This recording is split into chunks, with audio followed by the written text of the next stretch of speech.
Ciclos femininos. Isso existe ou não? Já que os esteroides anabólicos, por sua vez, têm capacidades masculinizantes. Eles são esteroides anabólicos androgênicos. Pois bem, meninas, temos algumas particularidades, sim, perfeito. Então, se você é mulher, ou se você namora com uma menina que está pensando em fazer a utilização de algo do tipo, tem que ter alguns cuidados para que você não masculinize demais. Então, o que eu solicito para esse conteúdo exclusivo para vocês, meninas, clique no gostei, se inscreva aqui no canal. Eu quero ver se o público feminino realmente tem força para que eu faça cada vez mais vídeos direcionados para vocês. Pois bem, nós temos algumas classificações do valor de androgenidade, tá? Então, por exemplo, testosterona tem um valor androgênico 100, trembolona tem um valor androgênico 500/100, que é em relação à testosterona. E temos algumas outras drogas, como por exemplo, oxandrolona, masteron, como nessa escala de androgenidade, um valor próximo de 20, 25. Por que é importante saber disso? Porque quanto maior esse número, mais você vai masculinizar. A testosterona já tem um alto poder de masculinidade. Então, depois de 100, é bastante elevado. Trembolona é extremamente alto. Posso usar? A questão é que assim, você pode usar o que você quiser. Mas se você usa algo que tem um valor androgênico muito alto, você tem um risco de masculinizar muito maior. Então, se você é uma fisiculturista, que você está objetivando ficar lá no Mr. Olímpia, gigantesca, definitivamente essas drogas vão fazer parte da vida dessas atletas e, obviamente, os efeitos de masculinização, como por exemplo, aumento de pelos, queda de cabelo, aumento do clítoris, diminuição das mamas, engrossamento da voz, entre outros, irá acontecer de forma muito alta. O grande lance é que todo esteroide anabolizante e todo SARMs, que a gente já vai falar, existe o risco de masculinizar. Então não tem saída. Calma. O que é sugerido, dados essas circunstâncias? De que os hormônios masculinos eles vão ser muito mais bem aceitos pelos corpos dos homens, e das mulheres o ideal é que se evitasse 100%. Mas queremos fins estéticos e há a possibilidade de utilização? Qual que é a recomendação geral? Pessoal, seria de realmente evitar as drogas que têm poder de androgênico muito alto, então como por exemplo, testosterona, a própria trembolona, seria melhor não utilizar, a menos que você já tenha uma carga de uso histórica muito grande, então você já conhece seu corpo, já sabe o que você quer, já viu como responde, de repente você vai ficar satisfeita com outras coisas, não vai precisar disso, e é o que normalmente acontece, então não opte por essas drogas. Quando for escolher alguma droga, vá em algo mais leve. Quando a gente fala dos esteroides anabolizantes, estamos falando de oxandrolona, masteron, primobolan. O próprio hemogenin, que muita gente acha que é muito forte e que para a mulher não pode, na verdade pode, porque o valor androgênico dele não é tão forte. Lembre-se, toda droga pode masculinizar. Mas o hemogenin é uma excelente droga de bulk também para as meninas. O que vai mudar em relação são as dosagens. Enquanto o homem vai utilizar X miligramas, normalmente a mulher utiliza, no máximo 20% a dose de um homem. Isso vai variar muito, droga, cenário, enfim. Mas mais ou menos as dosagens das mulheres vão ser mais ou menos 20%. Mas aí não é muito fraco? O corpo da mulher é muito sensível ao hormônio masculino. Então, uma dosagem muito pequena causa grandes efeitos. Por isso que você usar 20% da dosagem de um homem é um número muito fiel para a maioria da escolha das drogas, para que você tenha um resultado excelente de forma estética, sempre com riscos. Outra sugestão, meninas, é vocês procurarem utilizar drogas de meia-vida curta, tá?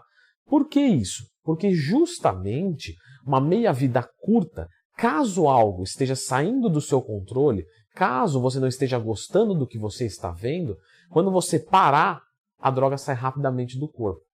Então, se eu assumo um cenário que eu tenho um decanoato de nandrolona e eu não estou gostando do efeito dele, para ele sair do meu corpo, pelo menos de uma forma, de um pico plasmático, de uma coisa mais alta, pode levar pelo menos aí, depois da última aplicação, 15 dias.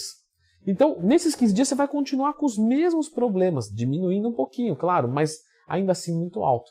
Se eu estou utilizando, por exemplo, uma oxandrolona, que é via oral, e tem uma meia-vida mais curta, como mais ou menos 4 horas, se eu parar de tomar, em mais ou menos um dia, 2, já está de boa. Então já volta, o que aconteceu, aconteceu, e depois não vai continuar. Então há essa preferência de se escolher drogas orais e ou de meia-vida curta. Combinações entre os esteroides dá para se fazer. Mas o que acontece é o seguinte, quando você combina, você soma 2 cargas androgênicas. Então se você vai utilizar uma quantidade de Masteron e uma de oxandrolona, se você for misturar as duas, talvez seria mais adequado usar metade do que você usa dessa e metade do que você usa dessa, se somar para ver o resultado. Claro, se você jogar as doses cheias dos dois, você aumenta os resultados, mas você também aumenta os colaterais. Uma droga que não podemos deixar de citar aqui é o estano. Muitas mulheres tomam estano achando que é de boa.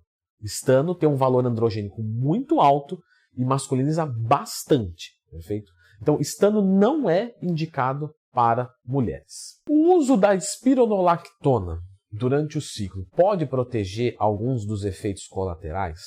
Pode, mas acontece que ela tem um efeito sutil antiandrogênico.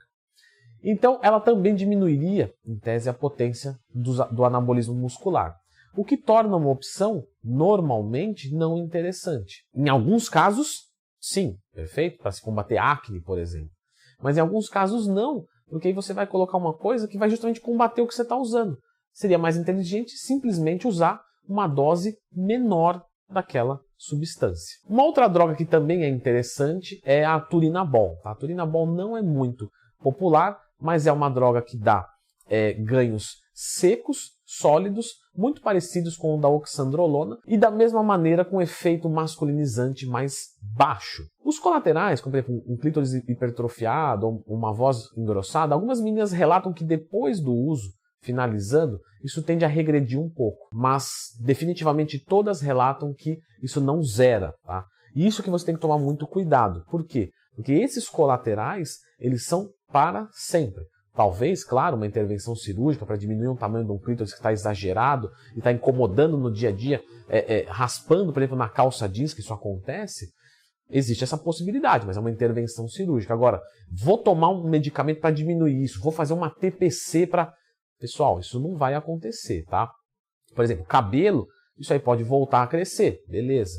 O crescimento dos pelos pode diminuir, beleza. Agora, um clítoris hipertrofiado, uma voz que engrossou, se torna difícil. Indo nesse sentido, nós temos hoje no mercado algumas drogas que são de valor androgênico muito mais sutil e a qual eu particularmente acho que é o futuro para as mulheres. Tá? Para os homens, realmente, nós temos alguns questionamentos que, já deixa eu introduzir logo o nome, que são os SARMs. Tá? E o que são os SARMs? Os SARMs são drogas que têm afinidades específicas com alguns receptores androgênicos e com outros não.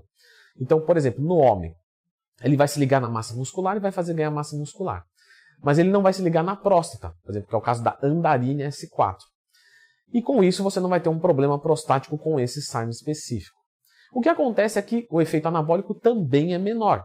Então, você tem menos resultados, menos colaterais e o custo é muito alto. Então, normalmente os SARMs não são pessoas que têm pouca disponibilidade financeira e que almejam ser fisiculturistas, porque não tem um poder anabólico tão alto. Mas não tem nada a ver com tríbulos, com fitoterápicos. Tá? Os SARMs são, de fato, hormônios. São hormônios, só que de forma mais sutil. E para as mulheres, isso é muito legal. Na minha experiência pessoal, acompanhando diversas alunas que fizeram a utilização de forma correta, óbvio, da Ostarine, o MK2866, e a Andarine, o S4, efeitos de masculinização que deu para se observar na prática, através dos relatos, foi basicamente zero. Tá? Não teve mudança de voz, não teve aumento de pelos considerável. Uma aluna minha relatou que cresceu um pelinho aqui e outro aqui. Acne não foi comum, aumento de clítoris não foi comum, mas claro, libido alta, ganho de massa muscular, perda de gordura, tudo isso irá acontecer. E eu não estou dizendo que essas duas substâncias não causam efeitos colaterais masculinizantes. Todo hormônio androgênico pode causar efeitos masculinizantes. Todos. Inclusive esses dois que você acabou de falar? Sim. Mas nas dosagens padrões que você vê por aí, o efeito de masculinização não se mostrou impactante, pelo menos na prática. Não estou garantindo nada, não estou dizendo que você não vai ter colateral. Na verdade, você vai ter colateral, porque todo hormônio dá colateral. Isso aí é certeza. A gente consegue controlar alguns, outros não, outros a gente consegue administrar, outros a gente aceita e depois melhora, mas colateral toda droga tem.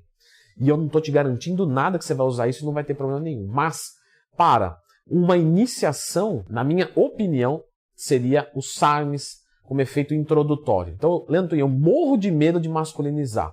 SARMs. Conheceu, de repente você chega no teu objetivo com o SARMs. Ah, Leandro Twin, mas aqui eu vou gastar pelo menos 3 vezes mais do que os esteroides anabolizantes para ter o mesmo resultado. É verdade. Não é barato o SARMs.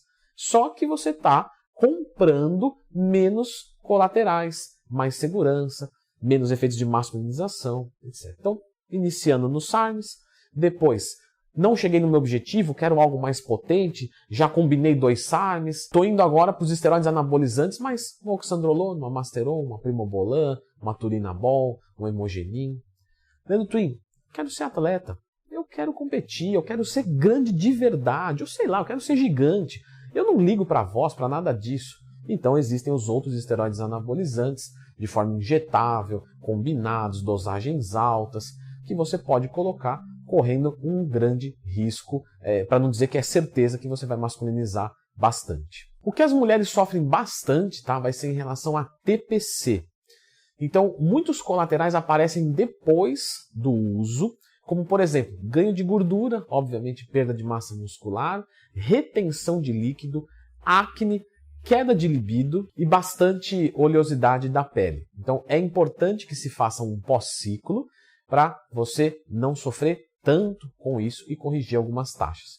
Para pós-ciclo de mulheres, os SERMs, tá? Que vai ser o clomifeno, o tamoxifeno, lembrando que eles aumentam o processo de ovulação.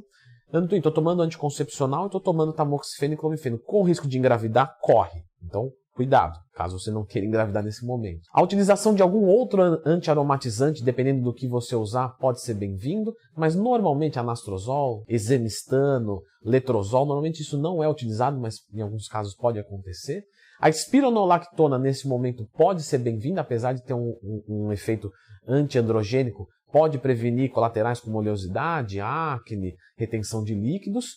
E o tempo de TPC e estrutura da TPC, não é que eu não quero passar aqui, é porque cada TPC é para um ciclo. Então, se eu agredir assim, eu corrijo assim. Então, isso tem que ser equivalente. Tempo do pós-ciclo, mais ou menos 4 semanas. Mas pode ser um pós-ciclo de 2 semaninhas, já que eu agredi pouquinho. Ou pode ser que se eu uso anticoncepcional e eu usei algo muito leve, como por exemplo o SARMs, Ostarine e Andarine, eu não faça uma TPC, porque o meu corpo propriamente ele vai conseguir voltar ao normal. Na verdade, ele sempre consegue voltar ao normal. O que acontece é que com o esteroide anabolizante a bagunça é maior, então pode demorar 6 meses para voltar. Então você faz uma TPC para voltar em 3 semanas. O que isso vai te poupar 6 meses de sofrimento. Os SARMs, às vezes, vai levar 1 semana para o seu corpo voltar. Então não compensa fazer uma TPC, porque com 1 semana já vai voltar.